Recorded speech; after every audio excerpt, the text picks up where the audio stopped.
E no vídeo de hoje nós vamos falar sobre a transfiguração de Jesus. É isso mesmo, um tema muito polêmico que gera muitas interpretações e é sobre isso que nós vamos tratar no vídeo de hoje. E caso você não me conheça, eu sou o Marcelo e seja muito bem-vindo ao canal Aleph Tav.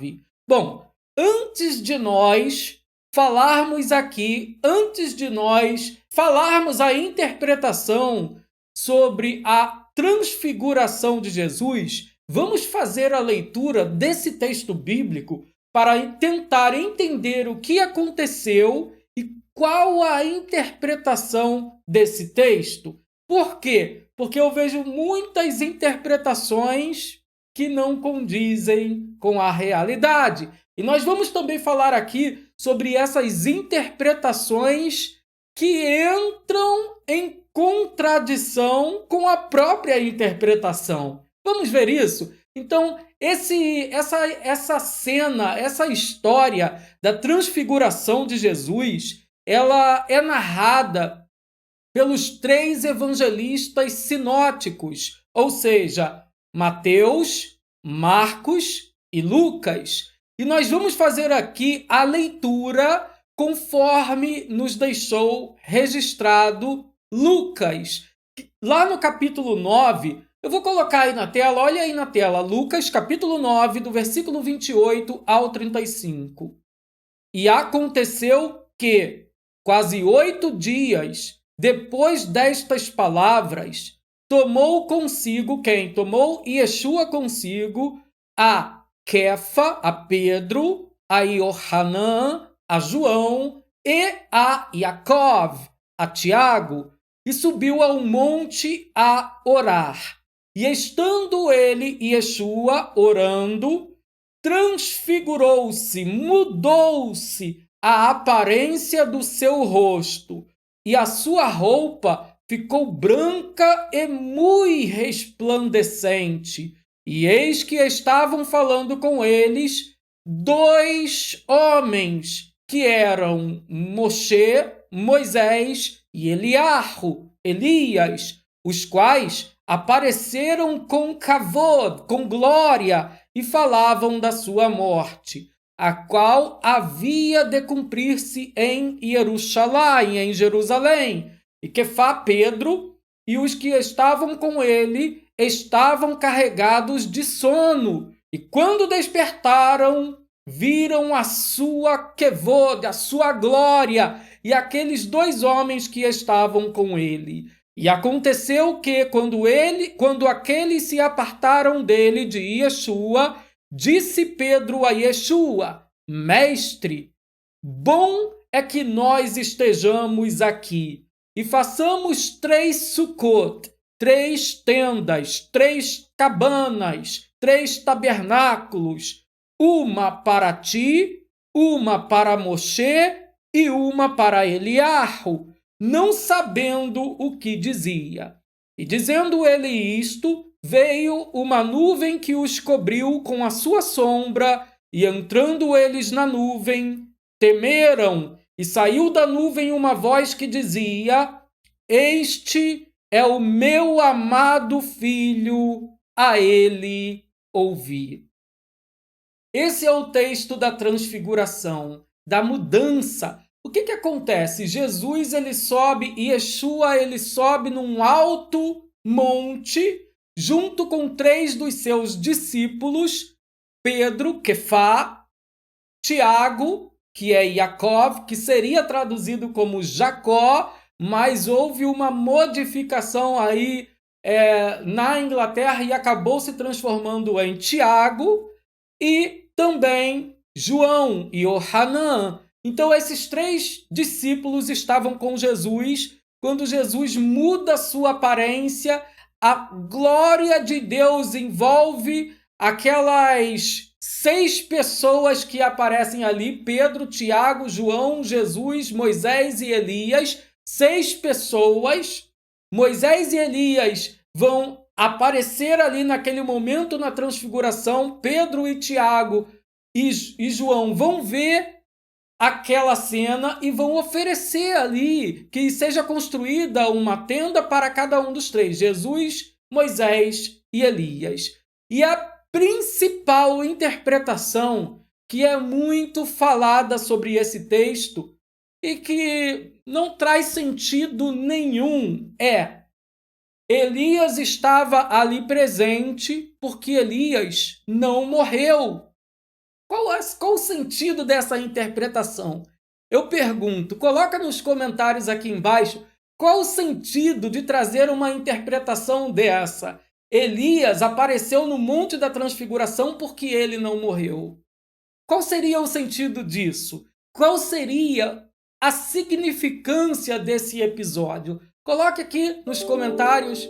Bom, ainda eu quero te dizer que se você não assistiu, eu vou deixar passando um card aqui em cima falando sobre o que aconteceu com Elias. Será que de fato Elias morreu ou será que Elias não morreu? Bom, eu vou deixar o card passando aqui, você pode também depois assistir a esse vídeo. O fato é, se Elias estava ali porque não morreu, e essa é a maior, a maioria esmagadora das pessoas trazem essa interpretação, eu pergunto, por que só falam de Elias? Por que não falam também de Moisés? Por que não citam Moisés? Por que pegam apenas uma parte do texto e esquecem de todo o seu contexto? Por que destroem a palavra de Deus? Por que ignoram a palavra de Deus? Porque ali está falando de Elias, mas também está falando de Moisés. E no livro de Josué, eu vou colocar aqui na tela, olha aí, Josué capítulo 1, versículo 1 e 2. E sucedeu, depois da morte de Moshe, servo do Eterno, que o Eterno falou a Yehoshua, a Josué, filho de Num, servo de Moshe, dizendo: Moisés, meu servo, é morto. Moisés, meu servo, é morto. Moisés está morto. Levanta-te, pois, agora, passa este Jordão, tu e todo este povo, a terra que eu dou aos filhos de Israel. A minha pergunta é, se eu posso trazer a interpretação, Elias apareceu ali porque Elias não morreu. Por que não falam de Moisés? Porque a Bíblia está dizendo que Moisés morreu. E agora, como interpretar esse texto? Será que está correta a interpretação? Alguns dizem até que Moisés não morreu, que o corpo de Moisés foi disputado. Sim, houve disputa, mas a Bíblia é clara. O próprio Deus falando que Moisés, meu servo, é morto. Então é outra interpretação que cai por terra. Então falar aqui que Elias apareceu no Monte da Transfiguração porque ele não morreu, é eu ignorar o texto bíblico, é eu desprezar o contexto bíblico e ir atrás da maioria. Infelizmente, é isso que acontece nesse texto. A grande maioria das pessoas é chamado de Maria, vai com as outras. Não aprende, não lê, não quer aprender a Bíblia. Escuta alguém interpretando alguma coisa, não medita na palavra para saber se aquilo está correto e transfere a mensagem errada para frente. Então, essa interpretação de que Elias apareceu ali porque Elias não havia morrido cai por terra. Mas Marcelo, então qual a interpretação para esse texto? Bom, antes de te trazer aqui a interpretação para esse texto, eu quero te dizer uma coisa.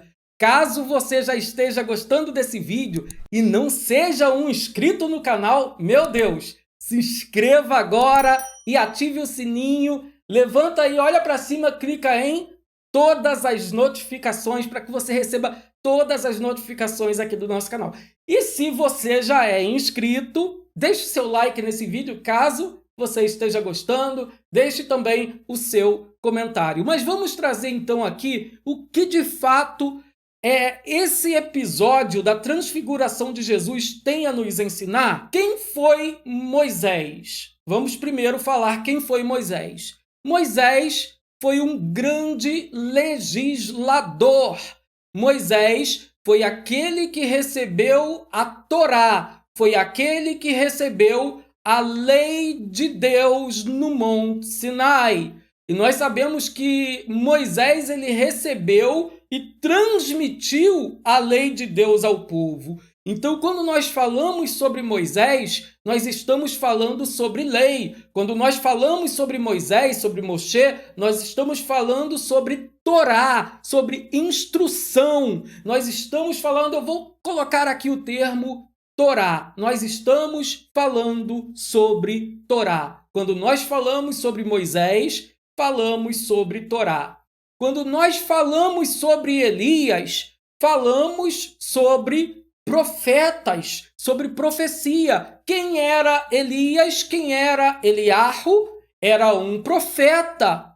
Tanto é que quando João Batista veio, o anjo de Deus aparecendo a seu pai Zacarias, ele falou que ele virá no espírito de Elias. João Batista foi considerado um profeta de Deus. Então, isso daqui já nos mostra que Moisés representa a Torá do Eterno e Eliarro, representa a profecia.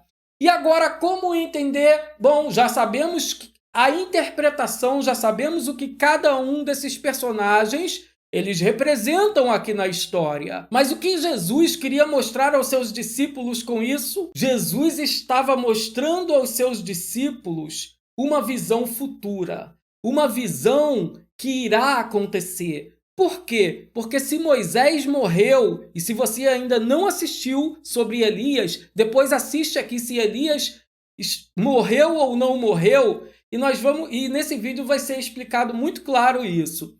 Mas uma coisa é certa, existe comunicação com os mortos? Se você crê que existe comunicação com os mortos, então, de fato, Moisés estava ali. De fato, Moisés e Elias estavam ali. Aconteceu aquilo de forma literal. Agora, se você não crê, como eu não creio, de comunicação com os mortos, então aquela visão foi uma visão do futuro. Foi uma visão que irá acontecer após a ressurreição do mundo. E a cultura judaica, a tradição judaica, ela traz esse teor, ela traz também essa interpretação de que no Monte da Transfiguração, o que aconteceu ali foi uma revelação de algo que ainda está para acontecer. Porque ninguém podia conversar, ninguém pode conversar com os mortos. Então ali foi uma visão de Elias e Moisés já ressuscitados. E em que período? Aí nós entramos em uma outra situação. A Bíblia, ela vai nos dizer no livro de Apocalipse e no livro de Zacarias, do profeta Zacarias, que durante o período milenial, durante o período milenar, durante o reinado de 1000 anos, de Yeshua HaMashiach sobre a terra, nesse período será comemorada a festa dos tabernáculos, chamada também de festa de Sukkot, Hag Sukkot, festa dos tabernáculos. E o que é que Pedro oferece ali naquele momento? Pedro oferece naquele momento: Senhor, queres que façamos 3 tendas, 3 Sukkot, 3 tabernáculos, aqui um para o Senhor, um para Elias e outro para Moisés? Esse texto está a nos trazer uma mensagem profética. Está a dizer que no período milenial, no período em que o Mashiach estiver reinando nesta terra, a profecia vai voltar. A palavra aqui da transfiguração também está mostrando que assim como Moisés apareceu, a Torá voltará a ser cumprida como nunca deveria ter deixado de ser cumprida. Porque a Torá, Deus falou que seria uma instituição eterna, perpétua. Se é perpétuo, não existe fim. E como pode alguém agora falar que alguém anulou a lei? Jesus não anulou a lei. E no período milenial, aqueles que ignoraram a lei voltarão a cumprir a lei, voltarão a habitar em tendas, mas ainda assim, após a festa, assim como na festa dos tabernáculos, quando terminava a festa, eles retornavam para o seu lar, assim também será após o período milenial. Não habitarão mais em tendas como Moisés, Elias e Jesus. Pedro queria que eles habitassem, mas João viu um novo céu e uma nova terra que descia do céu, ataviada como uma noiva para o seu noivo. Então a interpretação é: Moisés e Elias simbolizam no período milenial a lei e os profetas que voltarão a atuar. Amém? Que o Eterno possa então estar abençoando a tua vida. Shalom, shalom. Ulehitraot.